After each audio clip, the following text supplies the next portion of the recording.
Welcome to EPG Pathshala. I am Professor Shushmita Basu Majumdar from the Department of Ancient Indian History and Culture, University of Calcutta. Today in the course Indian Culture and the subject Indian Numismatics, we will be taking up the module Coins of the Guptas. So let us begin the Indian Numismatic course on coins of the Guptas. The Guptas are a major power of northern India who started ruling in the 4th century CE, and they issued lot of coins mainly in gold. So the learning objectives of this class are emergence of the Gupta coins, an overview of the coins of the Gupta rulers, Gupta weight standard, understanding the circulation of Gupta currency, a macro understanding of the types of Gupta coins, silver coins and the circulation zones, introduction to lead and the copper coins of the Guptas. In the 4th century, the Guptas came to power in northern India. After the Kushans, they were one of the major powers to have issued gold coins in large numbers. Guptas issued coins in 4 metals: gold, silver, copper and lead. Their silver coins were actually minted only for the Western territory. So were the lead coins. The Guptas followed the Kushan gold tradition. There is a distinct continuity of the dinar standard and the device standing king on the obverse and Ardaksho seated on a high-backed throne on the rivers. On the screen you can see a Kushana coin which was minted by one of the last Kushana rulers, and his name is mentioned as Shaka on the coins. The Gupta coins are far superior in their execution. On the coins you can see that the trousers are replaced by Indian dhoti and the form of the coat is changed. In the place of the trident which the Kushana rulers held in their left hand, the Gupta rulers hold a spear or a standard or a battle axe or bow and arrow and a sword. The trident which is seen in the right wheel is replaced here by the Garuda headed standard which is known as Garuda Dhwaja, the royal insignia of the Gupta dynasty. The Guptas retained the method of placing the name of the king perpendicularly in vertical order on the left hand. They placed a circular Brahmi inscription around the king towards the edge of the flank. On the reverse, goddess Ardaksho is seen seated on a high-backed throne holding a cornucopia in her left arm and a fillet in her right, was retained on the early Gupta coins. Gradually, Ardaksho was changed to the Indian goddess Lakshmi. The name of the deity that is seen on the Kushan coins is now replaced here with the epithet of the issuing king. To begin with, one of the earliest members of the Gupta dynasty who issued coins is Chandragupta I. But we have Sri Gupta and Ghatotkacha who probably preceded Chandragupta I, though we know about them from the inscriptions, but they did not issue any coins. Even numismatists are not unanimous in their opinion about attributing certain coins to Chandragupta I. Initially, a typical type which was known as Chandragupta Kumaradevi type was attributed to Chandragupta I, and it was mentioned that it is the celebration of the marriage of Chandragupta with the Lichavi princess, that is Kumaradevi. As on the reverse of those coins, you find the legend Lichavaya. But later, the numismatists have termed it or have designated it to Samudragupta. So now the Chandragupta Kumaradevi type is seen as a kind of a commemorative coin being issued by Samudragupta, commemorating the matrimonial alliance or marriage alliance between the Lichavis and the Guptas. Recently, another coin type has been attributed to Chandragupta I, which you can see on the screen. This is a kind of a king and queen type, but once again, this has also not been unanimously accepted. Let us see the Kushan connection once again. One of the last Kushans, that is the Kidarite Kushan, Piruz, who issued coins sometime in 345-350 CE. His coins are very similar to a typical type of coins issued by Samudragupta. On the screen you can see both the coins of Piruz and Samudragupta, and immediately you can identify the connection between the two. How the Guptas imitated the coins of the Kushanas, or imitated the devices on the coins of the Kushanas, and maintained the continuity of their gold currency. Now here you have a coin of Samudragupta, which is archer type, and on the reverse you have the legend Apriti Ratha.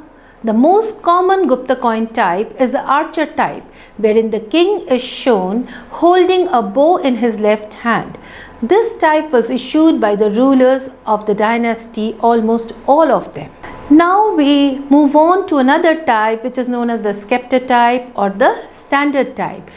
I will be introducing you to the types of the Gupta currency or the types of the Gupta coinages, and it is not possible to introduce you to all the types. So I'll be taking up only the major types of the Guptas, and from all the varieties, that is all the gold coins, silver coins, lead coins, and even copper coins. So we will be doing only the major types and like an overview. So here is a coin issued by Samudragupta, which is known as scepter type or standard type, and on the reverse you can see the deity seated, and this is our dog show now turning gradually into Lakshmi, and we have the legend Parakrama on the reverse. This coin was issued by Samudragupta.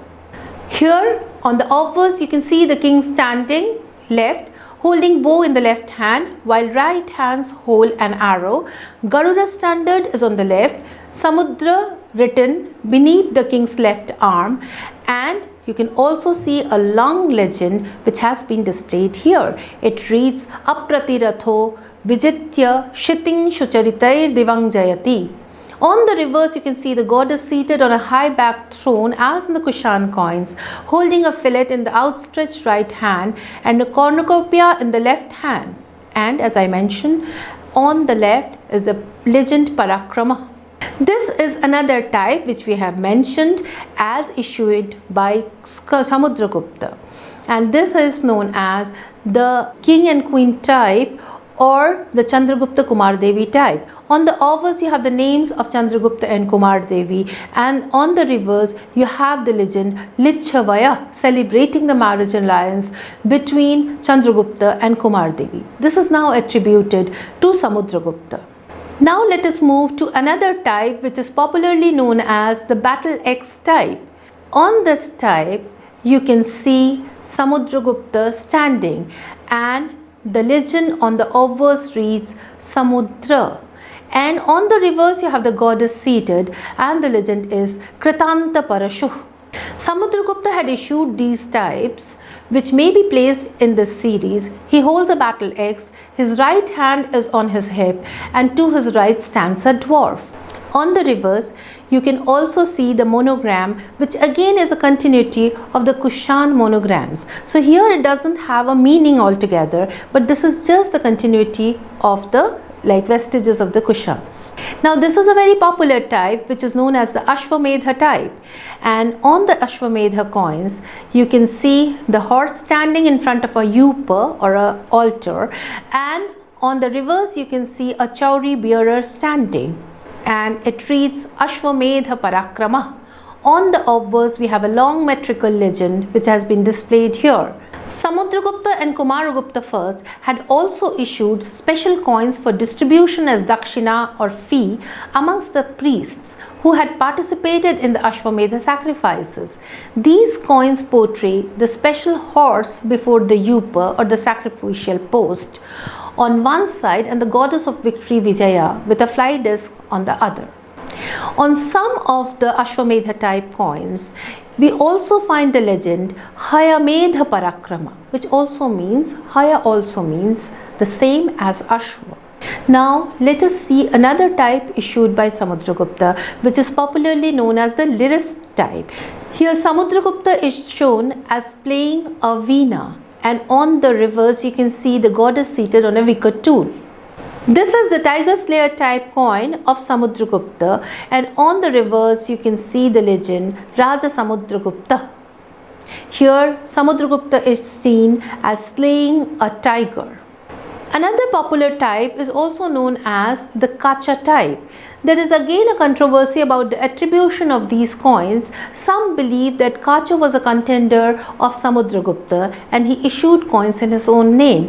But however, these coins were issued during the time of Samudragupta. Even if they were issued by Kacha, he was contemporary to Samudragupta, or if they are attributed to Samudragupta, then definitely these coins conform to the whole device which he has been issuing. And here on the reverse we see the legend Sarvarajo Chetta, which has also been seen on the Gupta inscriptions being used for Samudragupta. Now let us move to the coins of Chandragupta II. Here we have the most popular scepter type or the standard type, and on the reverse you see the same goddess seated, that is Lakshmi, holding a cornucopia in her hand, and the legend reads Parama Bhagavata. So the Gupta rulers who were followers of Vishnu or devotees of Vishnu mentioned themselves as Parama Bhagavatas. They are also mentioned in their inscriptions by the same term, that is Parama Bhagavata. Chandragupta II also issued the archer type coin. As I have mentioned, this is the most popular type of the Gupta coins, and on the reverse you can clearly read the legend Sri Vikrama, and Chandragupta's time frame is 375 to 414 CE.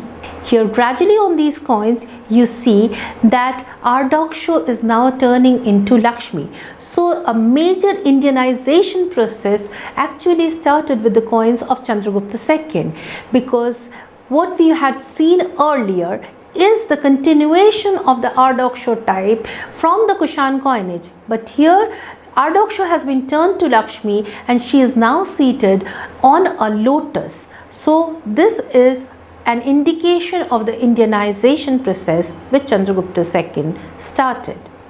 Here is another coin of Chandragupta II, which is a lion slayer type coin, and on the reverse you can read Singha Vikrama. On the obverse the king is standing to left, holding a bow in the left hand, stretching the string with the right hand up to the ear, shooting at a lion, which is on the left. The legend reads Narendra Chandra Prati Tarano Rane Jayatya Jayo Bhuvi Singha Vikrama. On the reverse we have the goddess riding on a lion to left, holding lotus in her right hand. Left hand is resting on the lion. The legend is Singha Vikrama. On a particular type of coins of Chandragupta II, you can see a horseman, that is Chandragupta on a horse, and on the reverse you can read Ajita Vikrama. So this is the horseman type issued by Chandragupta II.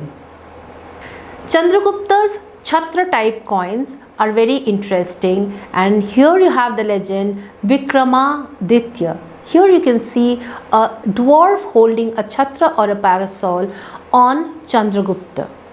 The king is standing to left and right hand is on the hilt of the sword, the dwarf behind holding a parasol over the king, the metrical legend on the right. Reverse has the goddess standing to left holding a fillet in her right hand and the lotus in the left, and the legend is Vikramaditya. Chandragupta II's couch type. Here also the legend is found as Vikramaditya or Sri Vikramaditya. And here you can see Chandragupta being seated on a couch. He has one of his feet hanging down and the other feet is on the couch. Some scholars believe that this should be attributed to Chandragupta I. However, we are not very sure about this, whether to attribute them to Chandragupta II or to Chandragupta I. Till this problem is solved, let us still think that they belong to Chandragupta II. Now let us move to the coins of Kumaragupta. Kumaragupta issued several types of coins, and on his coins we have the title Sri Mahendra or Mahindraditya, which is another name or epithet of Kumaragupta I, and he ruled from 415 to 455 CE. He also issued the horseman type, and on the reverse we have the legend Ajita Mahendra. Kumaragupta I's lion slayer type also has on the reverse the legend Sri Mahendra Singha or Singha Mahendra. So here Kumaragupta is also shooting an arrow on the lion, and that's why this is the lion slayer type of Kumaragupta I. And on the reverse you can see the goddess now seated on a lion. Previously we had seen that the goddess was seated on a lotus, but on this particular type of coin we find that the goddess is seated on a lion. Kumaragupta also issued tiger slayer type coins, and on the reverse we get the legend Kumaraguptodhiraja. There is another set of coins which has the depiction of the ruler on a horse, and he is killing a rhinoceros or slaying a rhinoceros, and this is popularly known as the rhinoceros slayer type. And on the reverse of the coins of Kumaragupta I we find the legend Sri Mahendra Khadga. On these coins of rhinoceros type, the king is seen riding a horse and killing a rhinoceros. This may be an allusion to the victory over Kamarupa in Assam, the land of rhinoceros. On the reverse is a dwarf holding a parasol. This has the legend Sri Mahendra Khadga, as already mentioned. Then there is another very popular type which is known as the elephant rider type, and here we have the title Sri Mahendra Gaja, and the goddess is standing on the reverse. The swordsman type of Kumaragupta I has the legend Sri Kumaragupta on the reverse, and here the goddess is seated and she is seen on a lotus. This is again another popular type issued by Kumaragupta, where Kumaragupta is seen feeding a peacock, and some scholars believe that he is actually throwing away pearls, and there is the depiction of a peacock because his name is Kumara, which is the name of Kartikeya, and that is the reason why on the reverse Kartikeya is depicted seated on a peacock, and the reverse legend reads Mahendra Kumara. Kumaragupta's time frame, once again I reiterate, it's 415 to 454-55 CE. Another type of coin of Kumaragupta is the Aprathiga type. This is very interesting type, though much explanation has not been given about this type. On the obverse of these coins, we find a male figure in the center facing front. To his right and left, figures are there who are talking to him. Kumaragupta is found engraved on two parts on the either side of the central figure. The legend is all around the coin, and the goddess is seated on the lotus facing, and here you find this is the typical reverse device, and it reads Apratigha. That's why this type is known as the Aprathiga type. The Aprathiga type might be the celebration of a kind of an event, though we cannot explain much about the event, but this definitely is a very major event which took place during the reign of the ruler. Now let us move to the coins of Skandagupta, who was a successor of Kumaragupta and ruled from 455 to 467 CE. Here you can see the king and queen type issued by Skandagupta. On the reverse, the goddess is seated on a lotus, and you can read the legend Sri Skandagupta.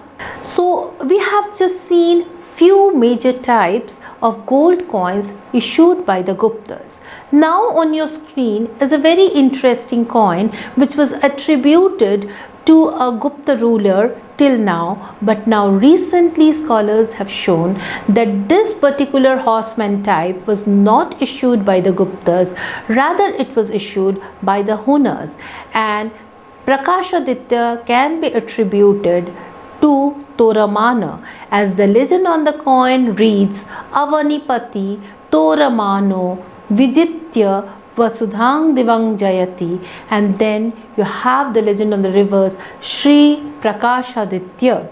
So these coins of the horseman type now have been attributed to the Hunas, and this horseman actually looks very different from the horseman type of the Guptas. Here you can see the horseman is bent towards the front, and on the Gupta coins the horseman is very different from this one, as we have already seen.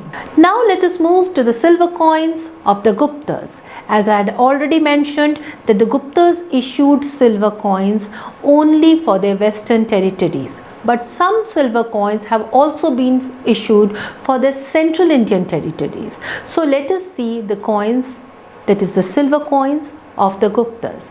Now the silver coins are not issued in the dinar standard, they are issued in the same standard as the coins of the western Kshatrapa. Here on the screen you can see the coins issued by Chandragupta II, who ruled from 375 to 414 CE, and on the obverse you have the bust of the ruler and the legend, and on the reverse you have a Garuda with spreaded wings and a circular legend as seen on the coins of the western Kshatraps.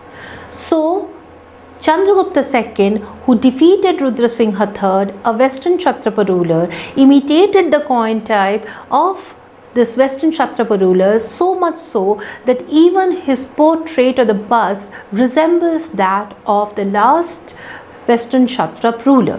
Kumaragupta I also issued similar type of coins, that is the Garuda type of coins for the western territory, and the coin which you can see below has a fan-tailed peacock with its plumage unfurled, and this type was not issued for the western territories but only issued for the central Indian territories by Kumaragupta I. So we have two varieties, one is for the western territories and the other is for the central Indian territories. Similar coins were also issued by Skandagupta, but he changed the device to a bull because Skandagupta was a Shaiva, and we find the depiction of a bull on the reverse and the bust on the obverse. There are also depictions of fire altar instead of bull on certain silver coins. The variety of fan-tail peacock which I have mentioned belongs to central India, was issued only from the time of Kumaragupta I. The bust here is slightly different in style from the ones seen on the coins issued for the western territory. This type was later followed by the powers who came here and actually followed the tradition of the silver coinage of the Guptas. These are the powers which can be mentioned as the Hunas, the Maukhris, the Vardhanas, the only difference being the bust, which now faces left instead of facing right on the Gupta coins. So the Hunas, the Maukhris and the Vardhanas issued the similar type of coins, that is a fan-tailed peacock, in their territories. Here you can see on the screen the silver coins issued by Skandagupta, who ruled, as I have mentioned, from 455 to 467 CE, and Buddhagupta was the last ruler who had control over these western territories and who issued silver coins. Now let us move to the issue of copper coins of the Guptas. Gupta copper coins are rare and were issued mainly by Chandragupta II and Kumaragupta I. These are known in 7 or 8 varieties and follow the gold or silver patterns for their obverse. For the reverse, the Gupta royal seal served as the prototype. It bears a Garuda with spreaded wings, spread at the top, and the name and title of the king below it. So it's divided into 2 halves. From Malwa, particularly from Vidisha and Eran, a large number of tiny copper coins, similar in form and fabric to the coins of the Nagas, have come to light. They bear the name Ramagupta. He was the brother of Chandragupta II and the first husband of Queen Dhruva Devi, as known from Devi Chandragupta. So these coins are known in several varieties, lion seated to left, lion standing to right, Garuda with outspread wings, vase with or without a creeper, etc. You can see some of the Gupta copper coins here with the spreaded wings type and divided into halves, and on the obverse you have the king in the Tribhanga posture. On the reverse, as I have mentioned, the spreaded wing Garuda on the upper half, and on the lower half you have the legend reading or mentioning the name of the ruler. Now the last phase, that is the lead coins of the Guptas. The Guptas issued lead coins. Some square lead coins of Chandragupta II, Kumaragupta I and Skandagupta have come to light in the recent years from Gujarat and Malwa region. They are in the tradition of the Western Kshatrapa lead coins. So now we have seen that the Guptas, who were a major power, actually continued the devices found on the Kushana coinage. They made several innovations and issued several types. They issued coins in gold, silver, copper and lead. These are the four metals, and when we look at the regional distribution, we find that silver and lead were only issued for the Western territories, whereas gold coins circulated in the overall Gupta Empire. For the Gupta gold coins, we get the term dinara in epigraphs. The term was used by the Kushans, which reflect the continuity of the tradition. The term originally denoted Roman silver coins of denarius standard, which the Kushans adopted for their gold currency. It is very imperative to talk about the metrology of the Gupta coins. The Gupta gold coin, as I have already mentioned, follows the Kushana tradition, which is approximately of 8 grams, or when we take it in grains, it's 121 grains. But gradually we see that the weight starts increasing and it's not very unanimous. So from 121 it gets increased to a large extent, and there is another standard which is known as the Suvarna standard, that is the 80 Rati standard, which is a little above 9 grams, and when we measure it in grains, it can be mentioned as 144 grains.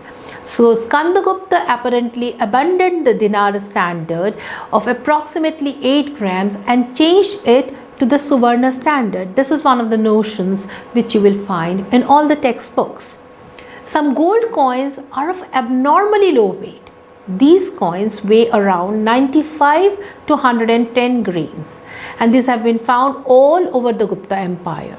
For these abnormally low weight coins, Altekar has given the theory of remainder coins. So you can, for knowing more about it, you can read Altekar's theory on the remainder coins. Silver coins of the Guptas follow the Western Kshatrapa weight standard, as I have already mentioned, and this weight standard was 2.2 to 2 grams. And the copper coins have no definite weight standards. Few copper specimens have been reported. They vary largely in weight. So the Guptas are a very major power who ruled in northern India and issued several coins. Thank you for visiting EPG Pathshala and learning this course with me. This course module has been prepared by myself and Amiteshwar Jha. Thank you.